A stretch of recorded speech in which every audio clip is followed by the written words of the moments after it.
Alright guys, welcome back to the channel. This week we are doing Percy Jackson and the Olympians Book 2, Sea of Monsters. If you guys have been enjoying all these videos, don't forget to like, share, subscribe. Also, hit the notification bell so you can get notified when I drop my next video. Also, down in the comments, if you guys have any book recommendations you want me to do in the future, you can leave those down there as well. From what I've been seeing, only 33% of you guys watching the videos are actually subscribed. If you guys really are enjoying the content, please hit the notification bell so you don't miss anything. I really don't want you guys to miss a book review if you guys really are enjoying this. Again, just hit the notification bell if you really enjoy the content. So if you guys are new here and missed my last week's video, which was my review on Percy Jackson and the Lightning Thief, I will leave a card up in the top right corner so you guys can go watch that video before you watch this. So with all that out of the way, let's hit the intro.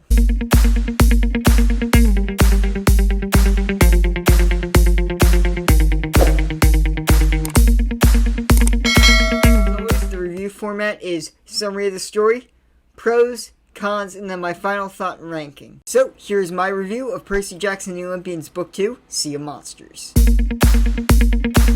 So, first, Percy Jackson wakes up from having this crazy dream about his friend Grover, who's in the middle of his search for Pan, but he ends up accidentally finding the Golden Fleece on Polyphemus' island in the Sea of Monsters. Before he can figure out what all that's about, he has to go to his last day of school, where he's had a completely normal year, no monster attacks, which has been really great for him. Unfortunately, on this last day, a bunch of Lestrygonian giants decide, let's have a giant death dodgeball game, and nearly kill everyone. So, with an assist from Annabeth and his new friend Tyson, they are able to defeat the Lestrygonian giants, which unfortunately destroys most of the gymnasium, forcing them to go back to Camp Hlaf Blood. When they get to Camp Hlaf Blood, they finally figure out that Thalia's pine tree has actually been poisoned and is slowly weakening the camp's borders, so monsters are able to easily get into the camp and completely threaten it. Percy, Tyson, and Annabeth are forced to go to the Sea of Monsters to recover the Golden Fleece and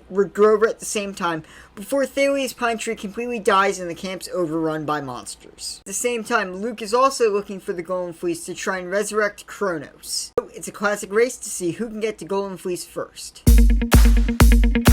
So we're gonna jump to Annabeth Chase and her development within this book. So I actually put Annabeth on here for two specific reasons. First being, we finally get a good explanation of her past while she was running around with Luke and Thalia. Because in the first book, they mentioned it a bit, a whole lot of detail about it. Whereas in this book, we get really good explanations on how they found her, what were they like together, and it was just a very good sort of explanation and rounding out of Annabeth's past that I really think she did need. Second reason I really did put her on this list as far as why I like her development is Annabeth and Tyson's dynamic. Because as we find out in the book, a Cyclops is what caused Thalia to be forced to turn into that tree.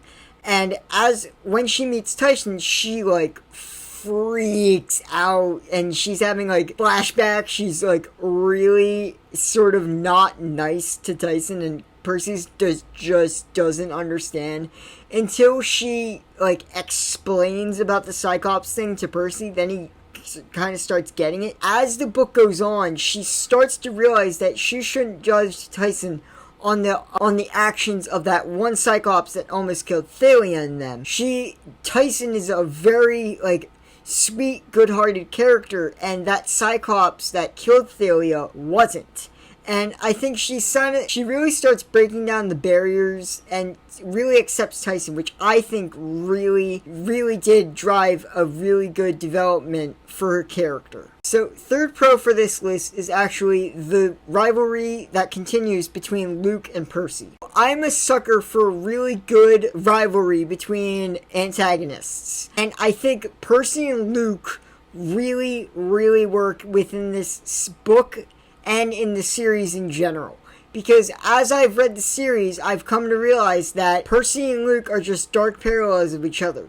Luke, on one hand, is a version of Percy that became super jaded and just did not care and wanted to just let the world burn and rebuild it. And Percy just realizes that no, despite what the Olympians did, they have done some really bad stuff. Cronos would be worse. Luke really just picks on Percy for being what he calls a pawn of the Olympians, and to a slight extent Percy is, but he realizes that it's much better that the Olympians are in control than Cronos, who just does not care about anything.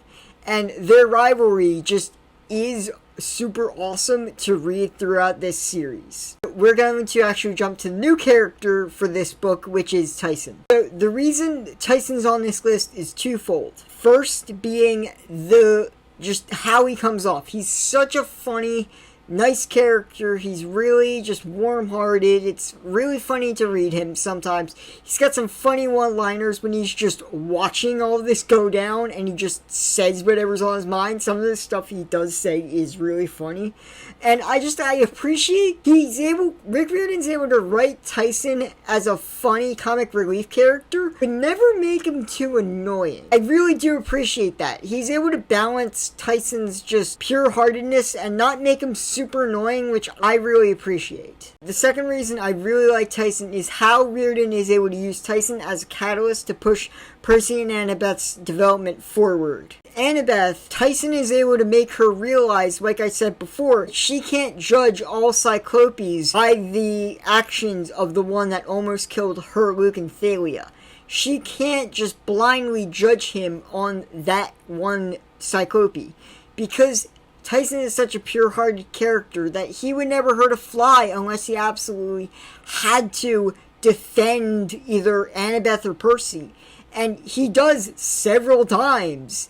And I feel like Annabeth seeing what Tyson would do to help her finally softened her heart and realized maybe all monsters aren't that bad. So for Percy's development, Tyson is really used to have him learn the lesson that no matter what family, you have to have your family's back because they will always have yours. And this point I think is expertly driven home in that one scene after the ship explodes and Percy realizes that Tyson sacrificed himself to let them escape the explosion, and Percy's just been a jerk, essentially, for the entire time they realized that they were half-brothers. Percy was completely just denying that Tyson and him were related, and finally took him realizing that Tyson might have died for him to finally realize that he was being a jerk. And I feel like it's a super important lesson to learn. No matter how cliche it might be used in this book, it's still very effective. And Rick Riordan does a really good job getting the message across without making it feel too... There's actually very, very little that I dislike about Sea of Monsters. It's still a really good book. The one, slight problem I have, and I wouldn't even really consider this a con, is that we had to sacrifice time with Tyson in order for Percy's development to really sink in. Because I love Tyson. He's a great character, but I wish we didn't have to sacrifice so much time from him in order for Percy's development to actually, fully take effect. Because, like I said, Tyson's an awesome character to read and to have around, but I understand why Rick had to put him to the side in order for the development Percy was going through to actually finally sink in. Alright guys, so that has been my review of Sea of Monsters. I really do enjoy this book. It is a solid sequel to the first one, and it continues everything that everyone loves about Percy Jackson. All the memorable characters, all the great use of mythology, and everything else. So I'm going to give Sea of Monsters an 8 out of 10. Thank you guys so much for watching. I really enjoyed making this video for you guys. If you did enjoy the video, don't forget to like, share, subscribe. Also, hit the notification bell so you can get notified when I drop my next video next week. If you guys have book recommendations you want me to do in the future, you can leave those down in the comments as well. Also, if you guys have your own book reviews of Sea of Monsters, I would love, love, love to read those down in the comments as well. Next week's book review, we will be doing Percy Jackson and the Olympians Book 3, Titan's Curse. Then, I hope you guys have an awesome week and keep reading.